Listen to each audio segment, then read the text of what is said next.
Welcome to Action 242. Some years ago I had the privilege of attending Bible college in South Africa, an Englishman coming into a strange environment, a strange culture, and had the privilege of studying theology. And there I met a young man from Australia and we quickly became good friends. And Rob was a passionate man. He was passionate about going out onto the mission field and reaching people with the love of Jesus. 3 months later, Rob unfortunately contracted meningitis and passed away. And I was seriously confused. I was angry with God. I was confused. God, of all the people in the world, why would you take him away? This is a man who just wanted to live for you, who was passionate about reaching the lost, going into Africa as a missionary, and you've taken him home. Why? And God often doesn't give us answers. We, like Job, sometimes need to understand that while we don't have the answers, God is sovereign. But in this case, God did give us an answer. And it was interesting that as we were cleaning his room and packing his stuff away, we found his diary, his journal. And his very last entry was from John's Gospel, chapter 12, verse 24. Unless an ear of wheat falls to the ground and dies, it will stay a single ear of wheat. But if it falls to the ground and dies, it becomes a great harvest.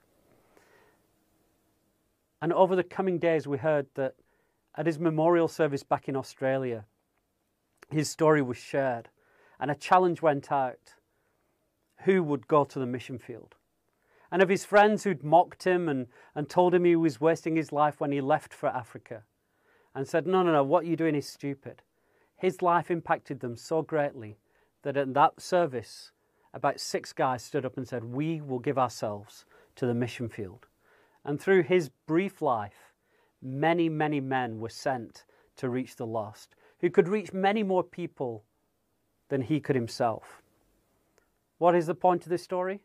Well, the point of this story is it illustrates something that is central to the gospel, that we must die in order to truly live. In order for there to be a great harvest, there has to be a dying. There has to be a giving up to receive. And for Rob, I know that he's in glory now with his Lord. And he would be saying, if it cost me my life to spur people on to reach the lost, then that is a small price to pay. And that is one of the revolutionary messages of our Lord Jesus Christ, that our lives are only truly meaningful when we live for eternity.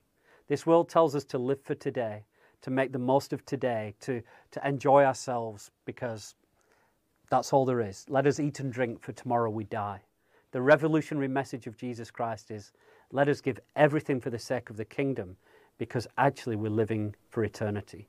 When we look at Acts 2:42 to 47, what we see is a picture of what it looks like when a community of faith is filled by people who are living for eternity. Let us be those who are willing to say, let my life, my ministry, my gifting, my calling, whatever it is, fall to the ground and die in order that God can create a huge harvest from what I have.